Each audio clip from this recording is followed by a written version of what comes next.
भगवान शिव की तीसरी आंख को लेकर अक्सर लोग सवाल करते हैं। इसके बारे में कई कहानियां भी प्रचलित हैं। जैसे कामदेव ने जब उनकी समाधि तोड़ने की कोशिश की थी तो शिव जी ने तीसरी आंख खोलकर उन्हें भस्म कर दिया था। दरअसल यह एक प्रकार की प्रतीकात्मक कथा है जो ये दर्शाती है कि कामदेव हर मनुष्य के भीतर वास करता है, पर यदि मनुष्य का विवेक और प्रज्ञा जागृत हो तो वो अपने भीतर उठ रहे अवांछित काम की उत्तेजना को रोक सकता है और उसे नष्ट कर सकता है। वहीं एक अन्य कथा के अनुसार जब पार्वती जी ने भगवान शिव के पीछे जाकर उनकी दोनों आंखें अपनी हथेलियों से बंद कर दी, इससे सारे संसार में अंधकार छा गया, क्योंकि माना जाता है कि भगवान शिव की एक आंख सूर्य है और दूसरी आंख चंद्रमा। अंधकार होते ही समस्त संसार में हाहाकार मच गया।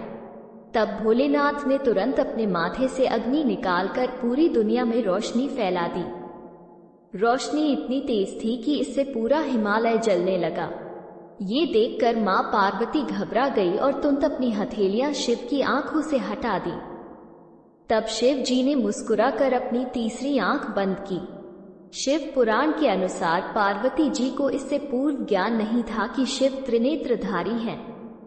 हालांकि शिव जी का कोई अतिरिक्त अंग नहीं है, बल्कि ये दिव्य दृष्टि का प्रतीक है। ये दृष्टि आत्मज्ञान के लिए जरूरी है। त्रिशूल भगवान शिव का प्रमुख अस्त्र है। यदि त्रिशूल का प्रतीक चित्र देखें तो उसमें 3 नुकीले सिरे दिखते हैं। संहार का प्रतीक होने के साथ ही यह एक अति गूढ़ बात को बताता है। संसार में 3 तरह की प्रवृत्तियां सत, रज और तम होती हैं। सत मतलब सात्विक, रज मतलब सांसारिक और तम मतलब तामसी या निशाचरी प्रवृत्ति। हर व्यक्ति में ये तीनों प्रवृत्तियां कम या ज्यादा अनुपात में होती हैं। त्रिशूल के 3 नुकीले सिरे इन तीनों प्रवृत्तियों का प्रतिनिधित्व करते हैं। त्रिशूल के माध्यम से भगवान शिव ये संदेश देते हैं कि इन गुणों पर हमारा पूर्ण नियंत्रण हो। ये त्रिशूल तभी उठाया जाए जब कोई मुश्किल आए, तभी इन 3 गुणों का आवश्यकतानुसार उपयोग हो।